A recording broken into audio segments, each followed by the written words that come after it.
PM sir, pressure झेलने का मार्ग सुझाने के लिए आपका धन्यवाद।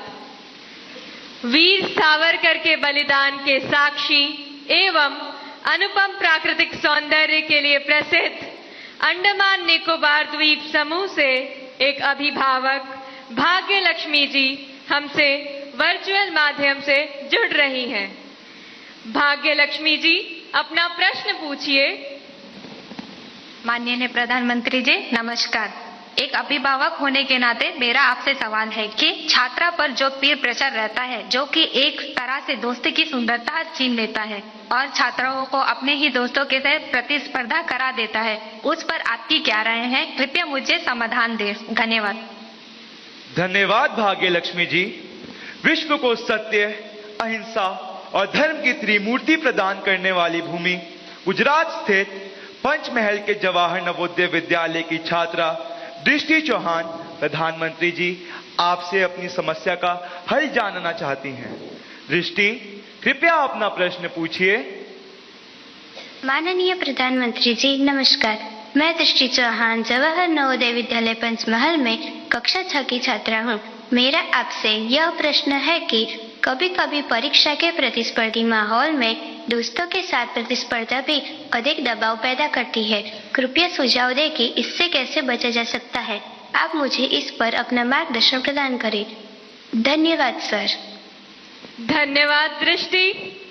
नेचुरल ब्यूटी से भरपूर, बारिश की पहली बूंदों से भीगने वाला राज्य केरल में स्थित केंद्रीय विद्यालय क्रमांक 1 कालीकट से स्वाति दिलीप हमसे ऑनलाइन जुड़ रही हैं और आपसे अपना प्रश्न पूछना चाहती हैं। स्वाति, कृपया अपना प्रश्न पूछिए। Namaskar, Honorable Prime Minister Sir. I am Swati Dilip, a class 11 student from PM Sri Kendriya Vidyalaya number 1 Calicut of Ernakulam region. Sir, could you please guide us on how in this competitive world we can avoid unhealthy and unnecessary competition and also how to not take peer pressure into our heads? Thank you, sir. धन्यवाद स्वाति। प्रधानमंत्री जी, कृपया भाग्य लक्ष्मी जी, दृष्टि और स्वाति द्वारा पूछे गए प्रश्नों में पीयर प्रेशर और कंपटीशन से होने वाली चिंता तथा इसके कारण रिश्तों में आने वाली कड़वाहट से कैसे बचें, कृपया मार्गदर्शन कीजिए।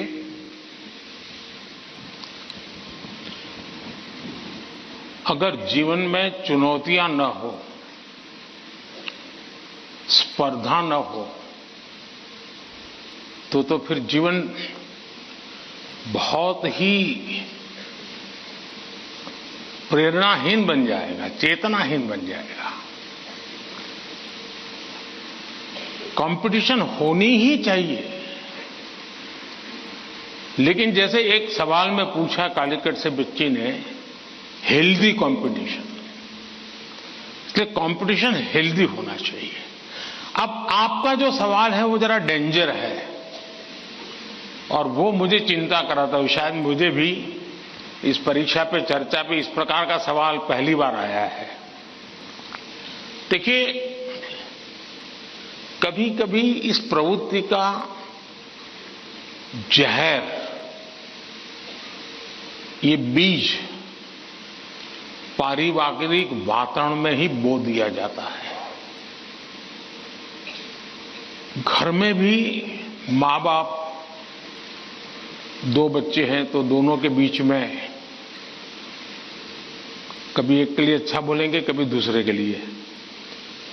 तो कभी उन दो भाई बहन में भी या दो भाई में भी या दो बहनों में भी, देखिए मां ने उसको तो ये कह दिया और मुझे ऐसा कह दिया।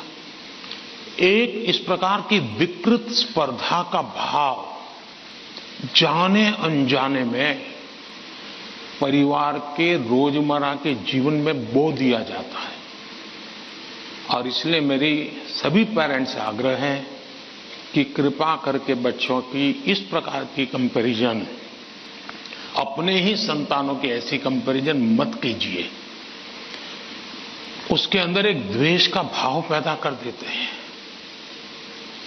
और वो परिवार में भी कभी न कभी लंबे समय के बाद वो बीज एक बहुत बड़ा जहरीला वृक्ष बन जाता है।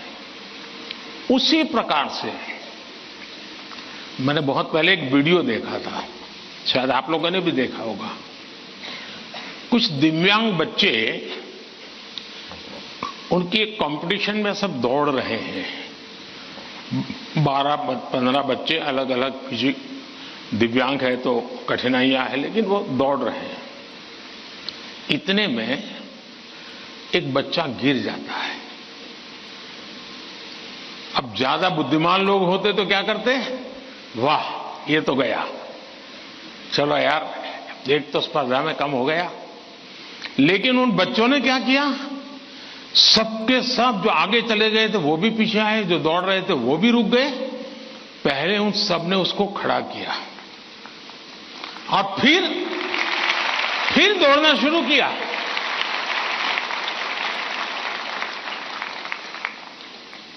सचमुच में ये वीडियो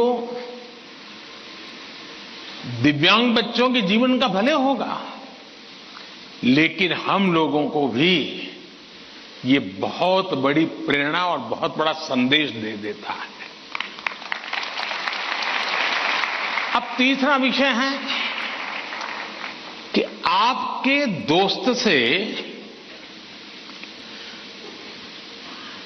आपको किस चीज की स्पर्धा है भाई? मान लीजिए 100 मार्क्स का पेपर है। अगर आपका दोस्त 90 ले गया तो क्या आपके लिए 10 मार्क बचा है क्या? आपके लिए 10 मार्क बचा है क्या? आपके लिए भी तो 100 है ना? तो आपको उससे स्पर्धा नहीं करनी है, खुद से करनी है। खुद से करनी है कि वो 100 में से 90 लाया, मैं 100 में से कितना लाऊं। उससे द्वेष करने की जरूरत ही नहीं है। एक्चुअली तो वो आपके लिए इंस्पिरेशन बन सकता है। और अगर यही मानसिकता रहेगी तो क्या करेंगे आप? अपने से तेज तर्रार व्यक्ति को दोस्ती नहीं बनाएंगे। आप ऐसे जिसकी कुछ चलती नहीं बाजार में, उसी को दोस्त बनाएंगे और खुद बड़े ठेकेदार बन के घूमते रहोगे। सचमुच में तो हमसे प्रतिभावान दोस्त ढूंढने चाहिए। हमने जितने ज्यादा प्रतिभावान दोस्त मिलते उतना हमारा भी तो काम बढ़ता है, हमारा स्पिरिट भी तो बढ़ता है। और इसलिए कभी भी हमने इस प्रकार का ईर्ष्या भाव कतई ही अपने मन में नहीं आने देना चाहिए। और तीसरा, मां बाप के लिए भी बहुत बड़ा चिंता का विषय है। मां बाप हर बार अपने बच्चों को कोसते रहे, देख तू खेलता रहता है, देख वो किताबें पढ़ता है, तू ये करता रहता है, देख वो पढ़ता है। यानी वो भी हमेशा उसी का उदाहरण देते हैं। तो फिर आपके दिमाग में भी यही एक मानदंड बन जाता है। कृपा करके मां बाप इन चीजों से बचे। कभी कभी तो मैंने देखा है कि जो मां बाप अपने जीवन में ज्यादा सफल नहीं हुए हैं, जिनको अपने पराक्रम, अपनी सफलताएं, अपनी सिद्धियों के विषय में दुनिया को कुछ कहने को नहीं है, बताने को नहीं है, तो वे अपने बच्चों का रिपोर्ट कार्ड ही अपना विजिटिंग कार्ड बना देते हैं। किसी को मिलेंगे, अपने बच्चे की कथा सुनाएंगे। अब ये जो नेचर है वो भी एक प्रकार से बच्चे के मन में